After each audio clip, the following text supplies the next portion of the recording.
君の虜になってしまえばきっとこの夏は充実するのもっと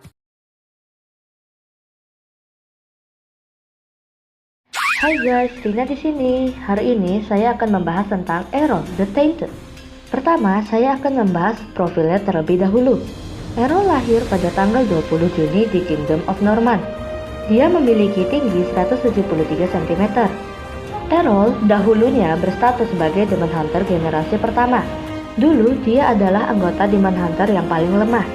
Kematian sang kakak menjadi pukulan besar baginya, dan terkadang ingin mengakhiri nyawanya di tangan Errol lainnya. Beberapa tahun yang lalu, Errol bersama kakaknya, Ken, mampu melalui Arcane Ordeals yang dilalui Ken demi hadiah yang dapat memberikan kehidupan yang lebih baik pada Errol. Sementara Errol demi bisa bersama kakaknya yang merupakan segalanya bagi sesosok anak yang pemalu ini, dia mampu bertahan dengan tekad yang sangat kuat hingga ordeal berakhir. Sayangnya, Cat harus tewas tepat di hadapan Errol. Saat cakar monster abis hendak melukai Errol, sang kakak langsung berdiri menghalangi monster itu, dan Errol menyaksikan cakar sang monster mencapik tubuh kakaknya. Errol jadi semakin tertutup semenjak kematian kakaknya. Rekan-rekan Ken melanjutkan tugasnya dan merawat Errol dengan baik. Jenderal Edmond dari Southern Legion memperlakukannya bagaikan anaknya sendiri. Edmond tidak bisa meninggalkan Errol begitu saja, terlebih karena kematian Ken dirasa merupakan tanggung jawabnya. Setiap malam, saat suasana sunyi dan dia seorang diri, ada bisikan yang muncul dalam benaknya. Sekeras apapun usaha Errol untuk mengabaikannya, suara itu tetap ada dan bahkan semakin keras dan jelas.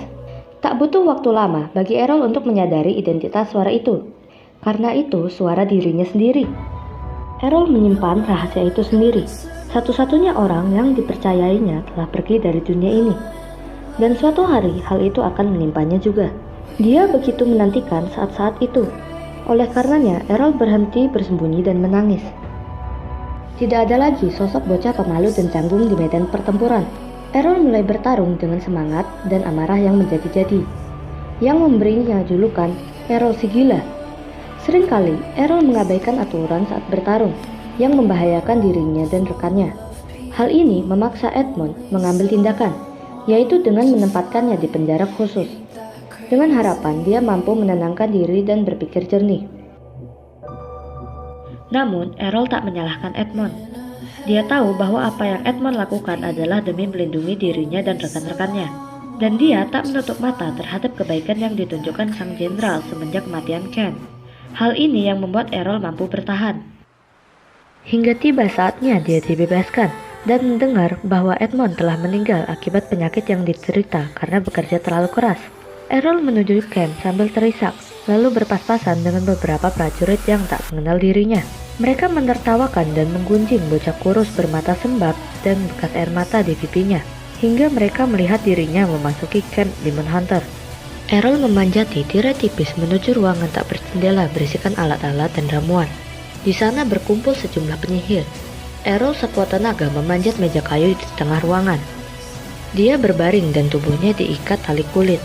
Sesosok penyihir tua menghampiri dengan botol berisi cairan ungu. Errol pun tertidur. Dia bermimpi melihat darah kelinci yang berubah menjadi hitam.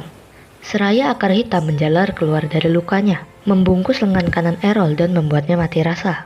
Pikiran Errol yang tak karuan mendengar teriakan panik di sekelilingnya, namun dia mengacuhkannya.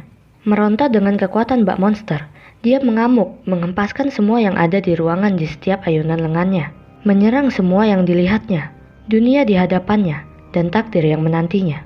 Malam itu, para prajurit yang menertawakan Errol ditemukan tewas di tenda mereka, dengan luka yang hanya bisa ditimbulkan oleh penyihir kegelapan atau Demon Hunter. Para Demon Hunter tak punya pilihan lain selain mengerahkan pasukan yang dipimpin oleh Richter demi mengejar dan menangkap Errol untuk menebus kejahatan yang diperbuatnya. Grup pengejar kembali dengan membawa laporan bahwa Errol memberikan perlawanan dan jatuh dari tebing di tengah pertarungan sengit. Apa yang mereka tidak laporkan adalah perubahan yang menimpa Errol, baik jiwa maupun raga. Seraya perang di selatan berkecambuk, peristiwa kecil ini dilupakan begitu saja. Nama Errol nyatanya terdengar kembali di Atanor hingga berabad-abad kemudian, saat Hayate menemukan sosok remaja yang tak sadarkan diri dan terluka parah di lembah.